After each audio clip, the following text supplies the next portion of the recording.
어제였는데요. 5월 30일자 한국 성결신문에 제 시선을 끄는 기사 하나가 있었습니다. 지난 4월 서울 코엑스에서 열렸던 2026년 서울 국제 불교 박람회, 국제 불교 박람회의 이 기사가 우리 교단 신문에 실렸어요. 근데 이 불교 신자만의 행사를 넘어서서 MZ 세대와 무종교인들까지 끌어들이며 큰 관심을 모았다라는 것이 이 기사의 주된 내용이었습니다.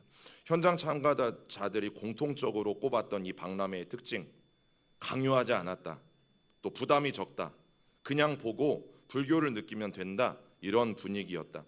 반면 기독교와 교회에 대해서는 거리 전도와 배타적인 태도에 대한 부담을 토로하는 반응이 이어졌다. 그 중에 한 참가자는 이런 말을 했습니다. 젊은 사람들의 취향에 맞는 부스가 많고 무조건 이렇게 해야 한다고 강요하지 않는 점이 좋았다라고 했고요. 또 이름을 밝힌 옥지혜 씨는 그냥 보고 와서 즐기고 느끼면 된다는 점이 좋다며 강하게 전도하려 하지 않는 분위기가 호감을 준다고 말했다. 여러분, 그러면서 기독교와 교회에 대한 인상을 묻자 응답이 더 분명해졌다고 했어요. 박정인 씨는 거리에서 설교하는 모습을 너무 자주 본다며 좀 더 자연스럽게 다가가는 것이 좋을 것 같다라고 말하기도 했고, 또 실명을 공개하지 않은 한 사람은 일부 신자들의 방식이 너무 과격해서 인식이 좋지 않은 것도 사실이라며 타 종교인과 비기독교인들을 더 넓게 포용하는 마음이 필요하다라고 말했다.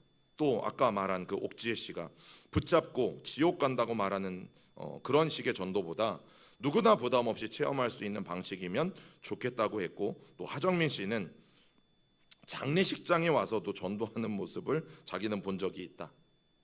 그런 식의 강요는 불편하다라고 지적했어요. 물론 이게 이제 개인의 의견이고 인터뷰의 내용들이기 때문에 제가 동의하는 부분도 있고 저도 동의하지 않는 부분들도 있어요. 또 불교에 호감이 있고 관심이 있다고 해서 다 불교 신자가 되는 것도 아니겠지만, 그러나 이 인터뷰의 내용들이 어쩐지 제 마음에 굉장히 씁쓸함을 남기게 되어지죠. 그런데 이런 인식이 최근 한 리서치에서도 조사가 되었어요. 기독교 윤리실천운동이 지난 2월에 발표했던 한국교회 사회적 신뢰도 조사에서 여러분, 한국교회를 신뢰한다가 몇 퍼센트 나온 줄 아십니까? 19%. 우리 교회는 한국교회인가요? 아니면 어디 다른 교회인가요? 한국교회이죠. 한국교회를 19%가 신뢰한다라고는 응답에 그쳤고요. 신뢰하지 않는다는 응답은 무려 75.4%였어요.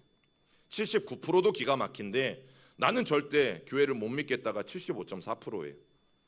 한국 리서치 조사에서도 주요 종교 호감도 중에 불교, 천주교, 기독교 중에 누가 호감도가 제일 높을까요?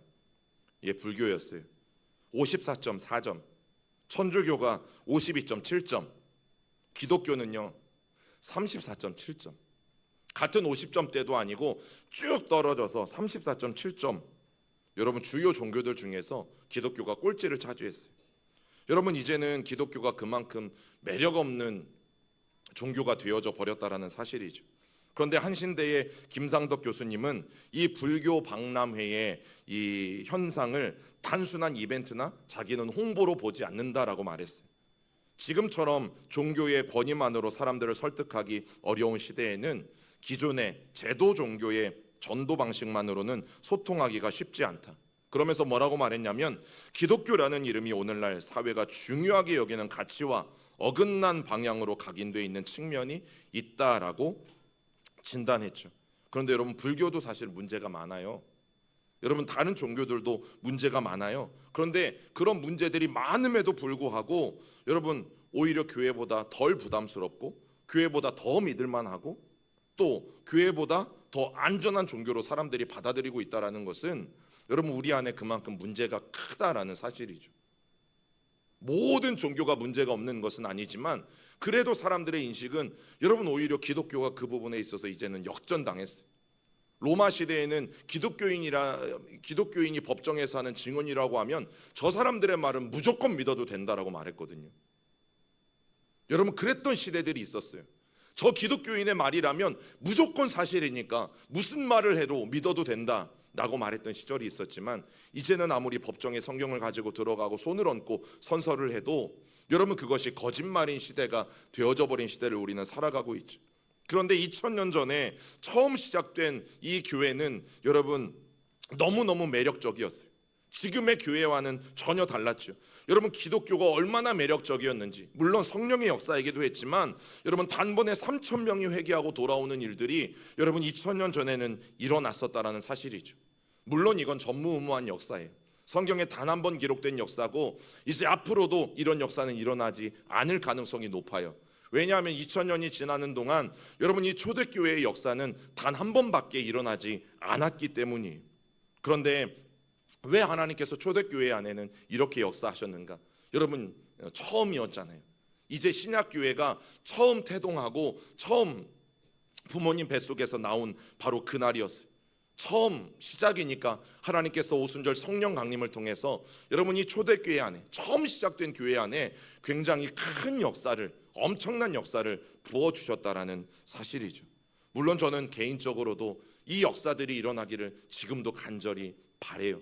그리고 너무너무 소망해요. 그러나 앞으로 이런 일들이 반복되진 않을 거라는 것이 또 제 마음속에 있는 한 마음이에요. 왜냐하면 지난 2000년 역사 동안 그런 일이 없었기 때문에. 그런데 이런 성령의 역사가요, 그냥 일어난 게 아닙니다. 여러분, 두 가지 요소를 통해서 이 성령의 역사는 일어나요. 하나님의 말씀이 있었고 그 말씀을 전하는 사람이 있었어요. 하나님의 진리된 말씀이 있었고 하나님의 진리된 말씀을 정확하게 전했던 메신저가 있었죠. 베드로가 그 메신저였고, 그리고 그가 전한 것이 진리된 하나님의 말씀, 여러분 복음이었다라는 사실이에요. 그런데 우리는 이런 사실을 통해서 뭘 분명히 알 수 있냐면, 여러분, 성령님은 독단적으로 역사하시지 않습니다. 즉 베드로와 같은 매개체가 없는데, 여러분, 하나님이 택하신 사람과 같은 매개체가 없는데 하나님은 아무런 곳에 무조건적으로 역사하시지 않는다라는 사실이죠. 물론 성령님은 못하실 일이 없으신 분이신 건 맞아요. 그런데 성경의 기록들을 보면 여러분, 하나님은 늘 누군가를 통해서 역사하시고 하나님의 일들을 이루어 가셨어요. 여러분, 그래서 구별하셔야 될 게 뭐냐면, 말씀도 없고 말씀을 전하는 사람도 없는데 이상한 기적이 일어난다, 이상한 역사가 일어난다. 여러분, 이것은 오히려 사탄의 역사일 가능성이 높죠. 하나님은 반드시 매개체를 통해서 역사하세요. 하나님은 반드시 하나님의 사람을 통해서 역사하시지, 여러분, 성경 어디에도 하나님께서 그냥 아무 조건 없이 무조건적으로 그렇게 역사하신 적은 없다라는 사실이에요. 그리고 더 중요한 것, 성령 하나님은 증거되어지는 말씀, 즉 하나님의 이 말씀을 이 성령의 역사에서 가장 강력한 도구로 사용하셨다라는 사실이죠. 여러분, 저는 오늘도 마찬가지라고 믿습니다. 잃어버린 영혼들이 하나님 앞에 돌아옴에 있어서 뭐가 필요하냐면 말씀이 필요하죠. 우리가 새가족 교육을 왜 하는 줄 아세요? 새가족 모임을 왜 하고, 또 우리가 교회 안에서 하나님의 말씀을 왜 공부하고 왜 배워야 되는지 아십니까? 여러분, 반드시 하나님 앞에 돌아올 때도 말씀이 필요하고, 우리가 그리스도인으로서 자라감에 있어서도 하나님의 말씀이 필요하기 때문입니다. 또 그 말씀을 전하는 사람이 반드시 필요하다라는 사실이죠. 우리 사도행전 2장 37절을 같이 읽어봅니다. 그들이 이 말을 듣고 마음에 찔려 베드로와 다른 사도들에게 물어 이르되, 형제들아, 우리가 어찌할꼬 하거늘. 우리 40장 41절도 있습니다. 40절 41절, 또 여러 말로 확증하며 권하며 이르되, 너희가 이 패역한 세대에서 구원을 받으라 하니, 그 말을 받은 사람들은 세례를 받음에 이날의 신도의 수가 3,000이나 더하더라. 여러분, 오늘 이 백성들이 무엇을 듣고 마음이 찔렸다고 성경이 말하고 있습니까? 하나님의 말씀이죠. 여러분, 그들이 하나님의 말씀을 듣고 찔렸다라고 성경은 기록하고 있고, 그러면 그 뒤에 사도들은 무엇을 가지고 그들의 마음에, 그 믿음에 확증을 권했다라고 말합니까? 여러 말, 그 말이라고 말하고 있는데, 이 여러 말, 그 말이 뭐예요? 하나님의 말씀이죠. 여러분, 그리고 그 말을 받은 사람들은 그 자리에서 즉시 세례를 받았다라고 성경이 기록하고 있어요. 그런데 여러분, 주목해서 보세요. 41절 말씀에 보면 그 말을 받은 사람들은 세례를 받음에 이날의 신도의 수가 3,000이나 더하더라. 여러분, 왜 성령을 받은 사람들이라고 하지 않고 말씀을 받은 사람들이라고 오늘 말을 하고 있을까? 그리고 성경은 기록하고 있을까? 여러분, 성령님은 말씀을 통해 역사하시기 때문입니다.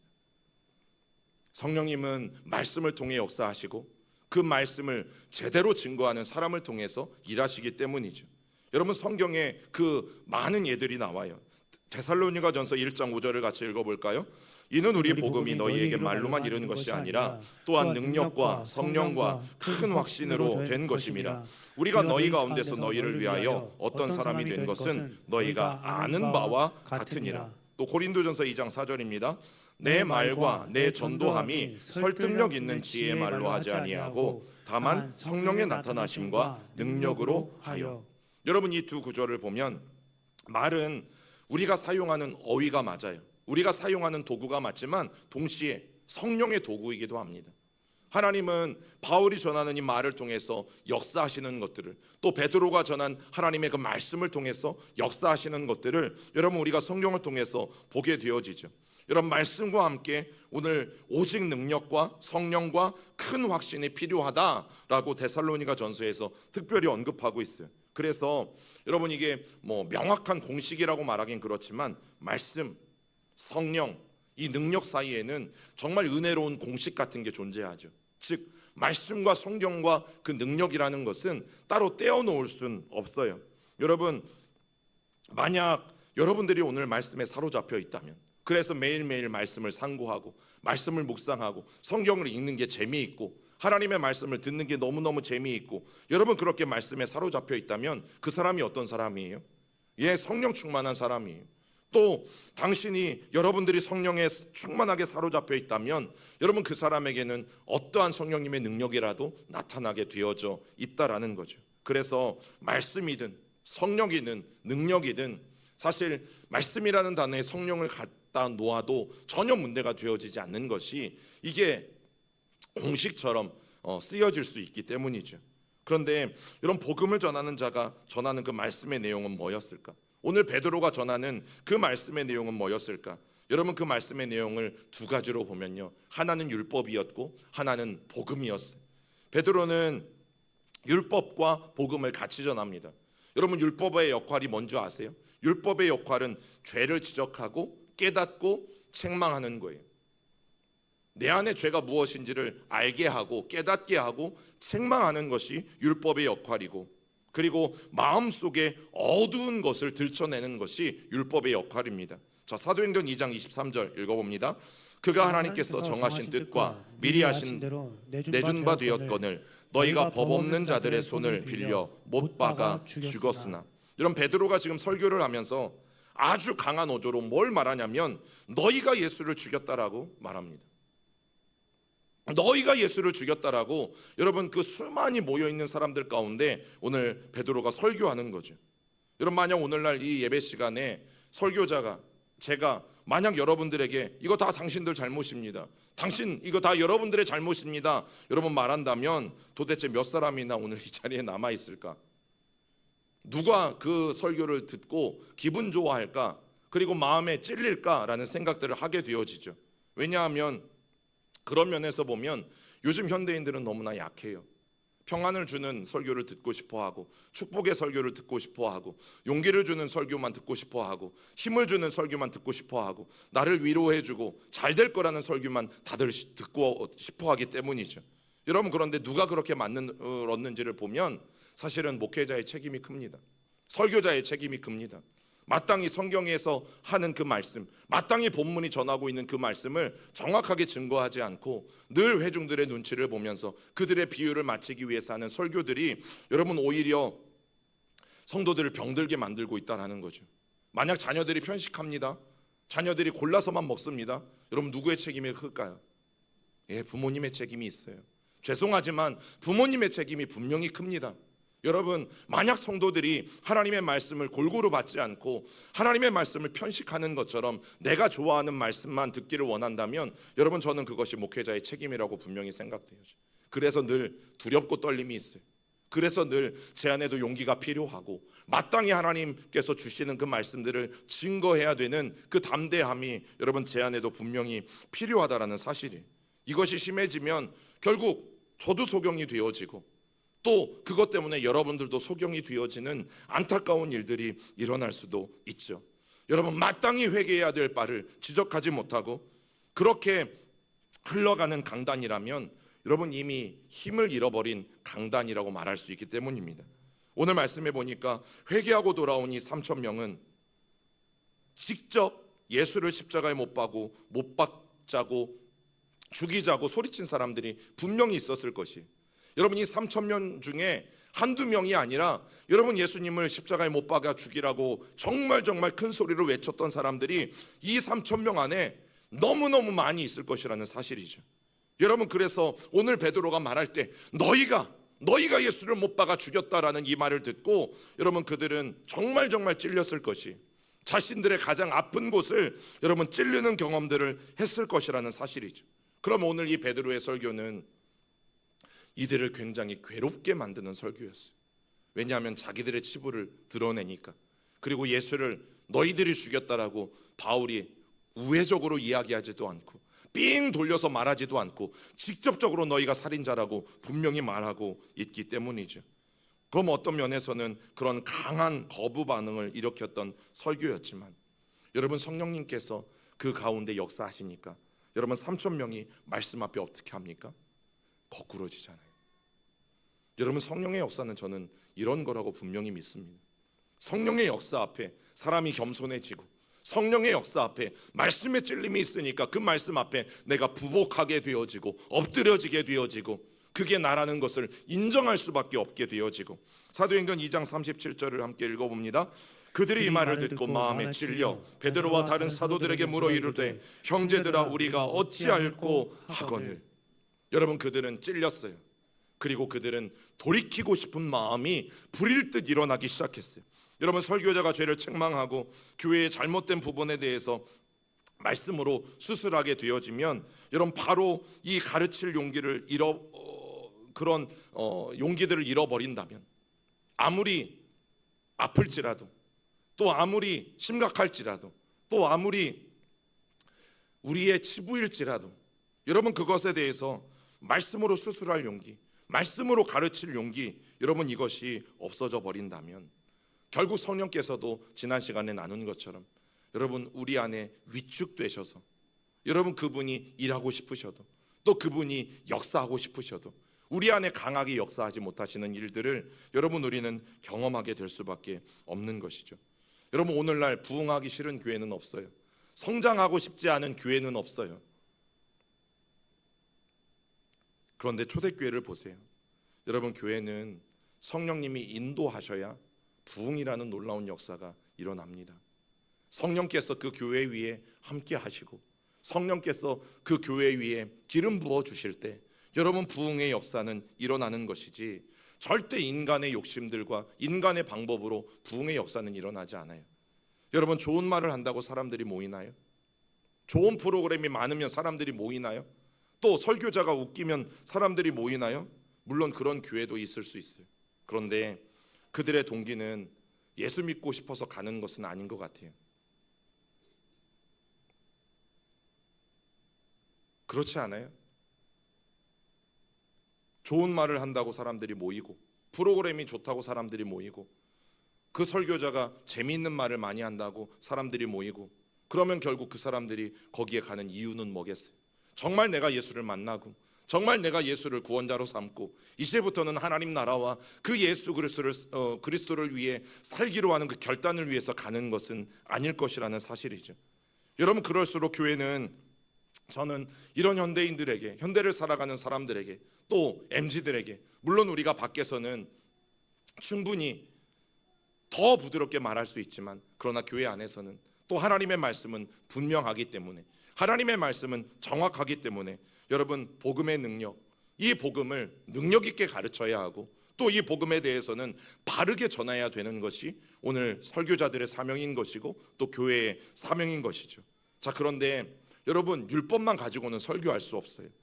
의사가 수술을 한다고 사람의 배를 갈랐어요. 개복을 했어요. 그런데 거기에서 문제를 발견했어요. 그리고 그냥 덮어버리면 어떻게 돼요? 아니잖아요. 개복을 하고 문제가 발견되어졌으면 그 부분들을 제거하고 또 그 환자가 끝까지 회복할 수 있도록 케어하고 돌보고 또 진료하고 여러분 옆에서 돕는 것이 의사의 역할 아니겠어요? 여러분 말씀이 그렇습니다. 베드로가 처음에는 율법을 가지고 정확하게 진단했어요. 너희들이 예수를 죽였다라고 가감하지 않고 너무나 명확하게 그들을 찌르는 말을 했어요. 그런데 거기에서 베드로의 설교가 끝나지 않았다라는 사실이죠. 베드로는 그 다음에 복음을 제시합니다. 우리 사도행전 2장 38절에서 40절까지 읽어봅니다. 베드로가 이르되 너희가 회개하여 각각 예수 그리스도의 이름으로 세례를 받고 죄의 사함을 받으라. 그리하면 성령의 선물을 받으리니 이 약속은 너희와 너희 자녀와 모든 먼데 사람 곧 주 우리 하나님이 얼마든지 부르시는 자들에게 하신 것이라 하고 또 여러 말로 확증하여 권하여 이르되 너희가 이 패역한 세대에서 구원을 받으라 하니. 여러분, 이게 복음이죠. 율법에도 능력이 있고 복음에도 능력이 있어요. 율법은 우리의 죄를 깨닫게 하는 능력이 있어요. 아, 이게 죄였구나. 아, 이게 하나님 앞에 잘못된 거였구나. 깨닫게 하는 능력이 있다면, 여러분, 복음은 우리를 그 죄로부터 건져 올려서 우리를 다시금 자유케 만드는 능력이 여러분 복음 안에 있는 것이죠. 저는 하나님께서 우리 교회 안에 이 율법의 능력과 이 복음의 능력을 같이 주셨으면 좋겠어요. 그래서 때로는 하나님의 그 말씀으로 말미암아 우리의 죄들이 드러나고, 그러나 복음으로 말미암아 그 죄들이 자유롭게 되어지는 하나님의 은혜가 있는 교회가, 저는 우리 교회가 되었으면 간절히 소망합니다. 여러분, 우리가 지난 성령 강림 주일에 나누었던 말씀 가운데 성령님은 2차적으로 우리 가운데 주어지는 것이 아니다라는 말씀을 나누었어요. 우리가 예수 그리스도를 구주로 고백할 때에 이미 그 가운데 성령님은 함께 임하신다. 왜냐하면 성령님이 아니고서는 감히 어느 누구도 예수를 그리스도라고 고백할 수 없기 때문이죠. 여러분, 우리가 사도행전 2장 38절을 한 번 더 읽어볼 필요가 있어요. 시작. 베드로가 이르되 너희가 회개하여 각각 예수 그리스도의 이름으로 세례를 받고 죄의 사함을 받으라. 그리하면 성령의 선물을 받으리니. 이제 왜 그 성령 세례를 우리는 그 다음에 또 받아야 된다라는 말이 나왔냐면, 여기에 그리하면이라는 말 때문이에요. 이 한글 문맥상으로만 보면 이 그리하면이라는 말이 이제 회개하고 예수 그리스도를 고백하고 세례받고, 자, 그 다음에 이어서, 그렇죠, 순서적으로, 그리고 나서 그렇게 회개하고 예수를 믿음으로 고백한 사람들 위해 그 다음에 성령님이 2차적으로 주어진다라는 느낌이 바로 이 그리하면이라는 단어 때문에 강하게 우리 가운데 각인되어질 수 있어요. 자, 그런데 언제나 성경은 앞장과 뒷장, 아니면 그 장 전체의 내용, 주제, 이런 문맥 가운데서 이해되어져야 된다라는 말씀을 제가 최근 들어서 계속 말씀드리고 있어요. 여러분, 이 부분에서 회개와 죄 사함 사이에 무언가 시차가 있는 것처럼 느껴지기도 하거든요. 그런데 보세요. 여러분, 우리가 하나님 앞에 회개했어요. 그러면 지금 회개와 죄 사함 가운데 시차가 느껴진다는 그 느낌 때문에, 여러분, 우리가 회개하고 하나님은 우리를 언제 용서해 주실까요? 언제 용서해 주실까요? 우리가 회개하면 즉시 용서해 주실까요? 아니면 하나님이 쭉 지켜보고, 또 아니면 회개의 어떤 진심의 강도, 아니면 그 죄의 종류에 따라서 하나님이 시간차를 두시고 우리를 용서해 주실까요? 즉시죠. 여러분, 성경은 회개는 우리가 주님 앞에 고하면 우리의 죄를 그 자리에서 즉시 용서해 주세요. 여러분, 이게 성경의 말씀이잖아요. 그러니까 회개와 제사함 사이 가운데에는 여러분 이 시간차가 존재할 수 없다라는 사실이죠. 회개하고 제사함을 받으라는 것은요, 말의 순서예요. 말의 순서. 이 말을 똑같이 겹쳐서 쓸 수 없잖아요. 그죠? 그렇기 때문에 여러분, 이건 그냥 기록의 순서예요. 회개하고 죄사함을 받으라는 것은 말의 순서일 뿐이지, 이미 회개했으면 그 사람은 그 즉시로 용서를 받아요. 여러분, 이게 성경의 진리이죠. 그래서 회개, 죄사함, 또 성령을 선물로 받으라, 여러분 이 말씀도 모두 동시적인 성령의 역사입니다. 그리하면 때문에 우리가 오해하는데, 이 그리하면은 사실은 그리고라는 의미가 맞아요. 그리고 동시에 회개하고 동시에 죄사함을 얻고 동시에 성령의 세례를 받고, 그래서 그리하면이 아니라 그리고가 맞아요. 한 번 더 읽어봅니다. 베드로가 이르되 너희가 회개하여 각각 예수 그리스도의 이름으로 세례를 받고 죄사함을 받으라. 그리고 성령의 선물을 받으라. 여러분, 죄사함과 회개와 이 성령의 선물을 받는 것은 동시적인 사건이에요. 그래서 오늘 이 본문이 말하고 있는 성령의 선물은요, 여기에서는 은사가 아니라 성령님 자신입니다. 성령님 자신. 여러분, 성경에서 성령의 선물이라는 말을 은사라고 표현할 때는 헬라어로는 복수로 써요. 복수. 그런데 이렇게 단수 명사가 나올 때는 그것은 성령님이 우리에게 주시는 은사들을 말하는 게 아니라 성령 하나님 자기 자신을 말하는 부분이, 오늘 말씀이 그래요. 즉 회개하고 죄 사함을 받고 예수 그리스도를 구주로 고백한 사람은 성령 하나님이 그 가운데 임재한다라는 말씀이 여러분 오늘 말씀이에요. 그럼 하나님께서 주시는 이 성령의 선물은 언제 받을 수 있을까? 이미 말씀드렸어요. 우리가 죄를 고백하고 용서함을 받을 때. 여러분, 성령 받지 못한 사람이 회개하고 중생을 얻는다, 구원을 받는다, 이런 일들은 일어날 수 없기 때문이라는 사실이죠. 여러분, 오늘도 이 계신 우리와 함께하고 계시는 그 성령님의 능력을 저는 저와 여러분들이 축소하지 않기를 바랍니다. 또 절대 우리 안에 이미 거하시는 성령 하나님이 위축되지 않으시도록 우리가 끊임없이 주님 앞에 회개하고 또 성령의 조명하심 가운데 우리의 모습들을 주님 앞에 내어드리는 여러분, 그런 초대교회 같은 우리의 모습들이 됐으면 좋겠어요. 순전한 마음으로 이들처럼 믿고 간절히 사모하고 여러분, 구하기만 하면 성령은 여전히 2000년 후인 지금도 초대교회와 같이 여러분 놀라운 역사를 우리 가운데 베풀어 주실 줄 저는 분명히 믿어요. 근데 왜 제가 앞으로는 안 일어날 거라고 말씀을 드리는 걸까요? 어쩌면 초대교회 성도들과 같지 않기 때문일 수 있어요.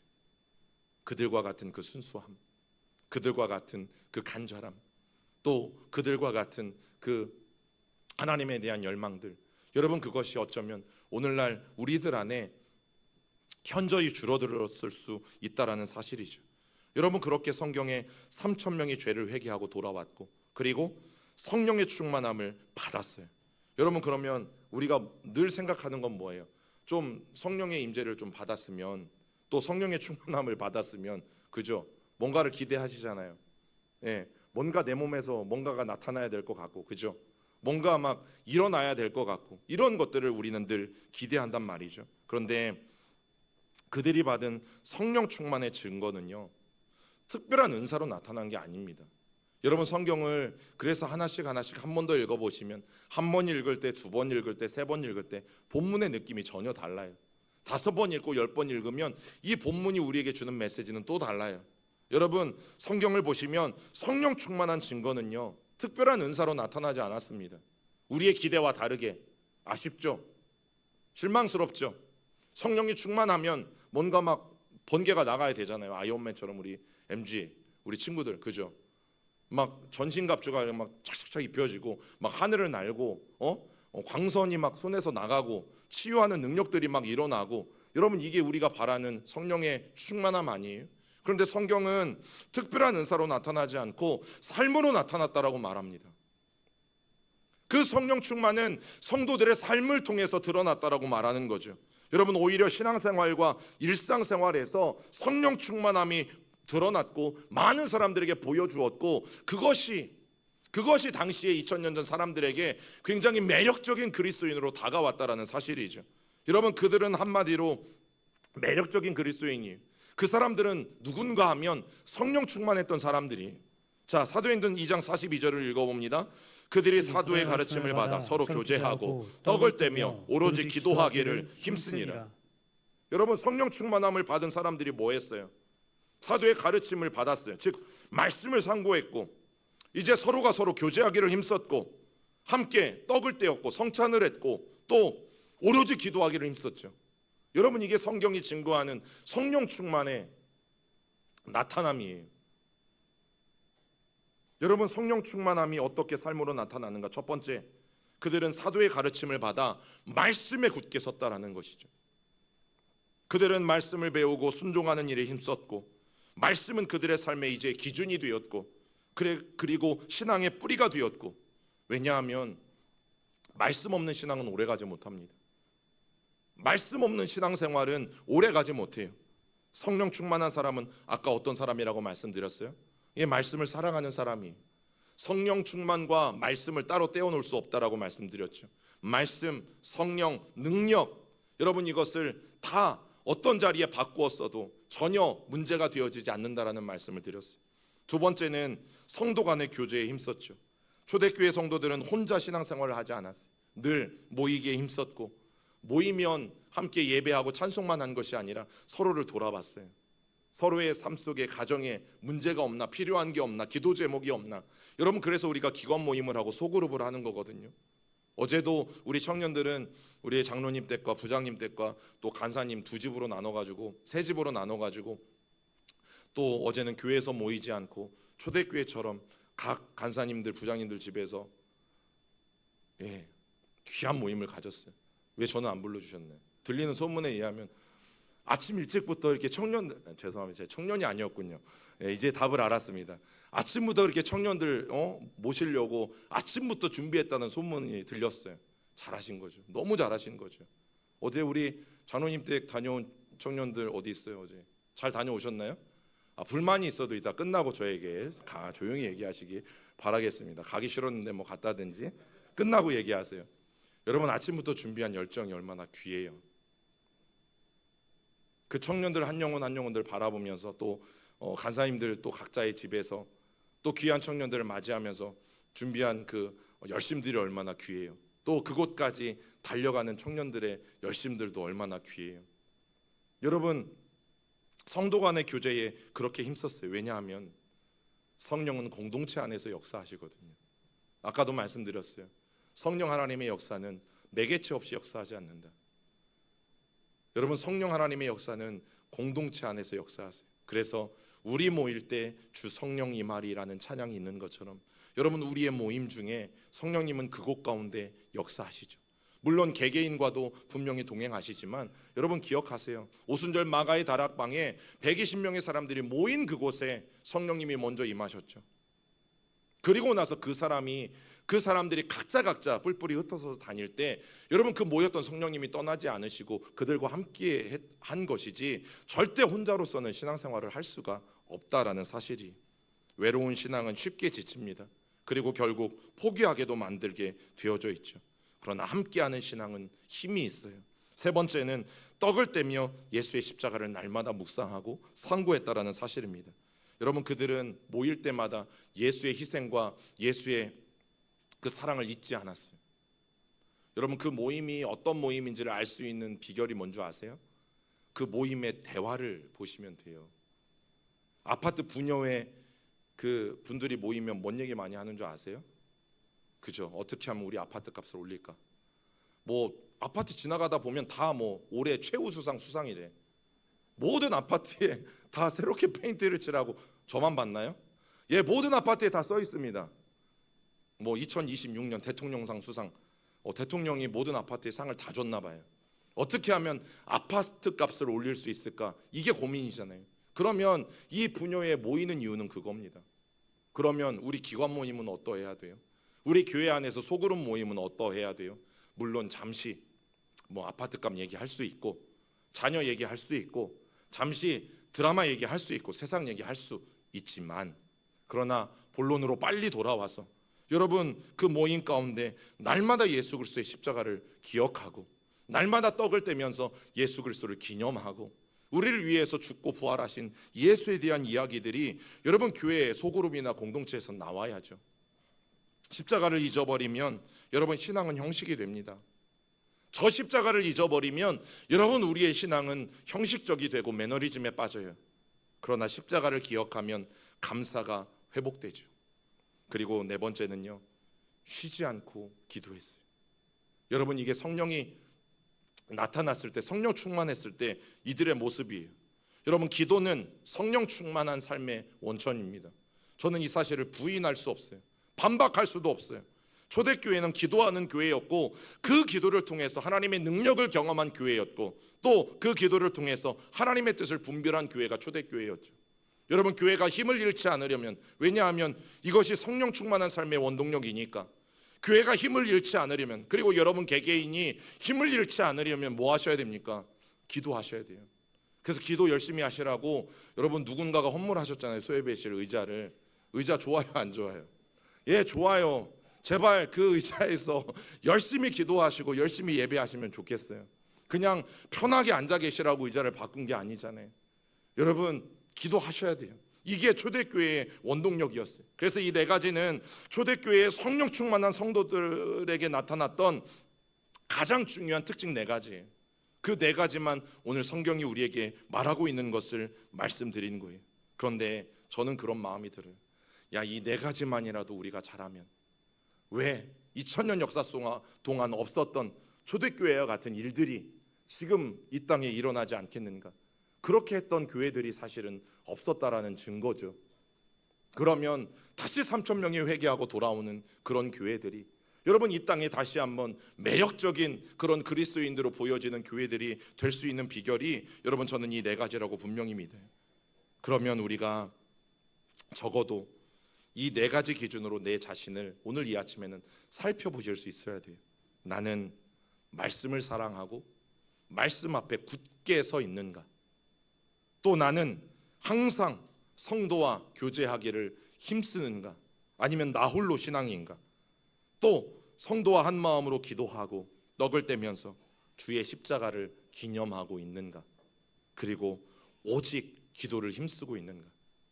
여러분 아무리 내가 성령으로 충만하다고 말해도 이 네 가지가 삶에서 드러나지 않는 사람은 가짜일 가능성이 높아요. 여러분 무술이든 어떤 기술이든 운동이든요, 실력자들은 드러내지 않더라고요. 아, 나 좀 한다, 나 운동 좀 한다, 나 그거 좀 실력 있다, 여러분 이렇게 말하는 사람들은요, 물론 진짜 실력이 있는 사람들도 그들 중에 한두 명은 있어요. 근데 대부분은요 어설픈 사람들이, 정말 어설픈 사람들이. 그런데 진짜 고수들은요, 가만히 감추고 있더라고요. 그리고 정말 자기가 나서야 될 때 자랑도 하지 않고 그냥 쓱 나가서 뭐 하나 탁 건드리고 오더라고요.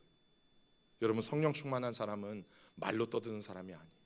우리의 삶 속에 내가 말씀을 사랑하는지, 또 항상 성도와 교제하기를 힘쓰고 있는지, 하나님의 성찬에 참여하며 예수 그리스도의 십자가를 매일매일 내가 기억하고 있는지, 그리고 오직 기도에 힘쓰고 있는지. 우리 마지막으로 사도행전 2장 47절을 같이 읽어봅니다. 시작. 날마다 마음을 같이하여 성전에 모이기를 힘쓰고 집에서 떡을 떼며 기쁨과 순전한 마음으로 음식을 먹고 하나님을 찬미하며 또 온 백성에게 칭송을 받으니 주께서 구원받는 사람을 날마다 더하게 하시니라. 아멘. 여러분 매력적인 그리스도인은 다른 사람이 아니라 바로 성령 충만한 사람입니다. 성령 충만한 사람은 매력적인 그리스도인이 될 수밖에 없어요. 성령 충만한 사람은 말씀으로 충만한 사람이고, 성령 충만한 사람은 여러분 다름 아닌 내 삶에서 증인으로 살아가는 사람이라는 사실입니다. 여러분 입으로 예수만 믿으라고 전파하는 것과 동시에 이미 내 삶 자체로 예수 그리스도를 증거하고 있는 것이죠. 여러분 그것은 분명히 다를 거예요.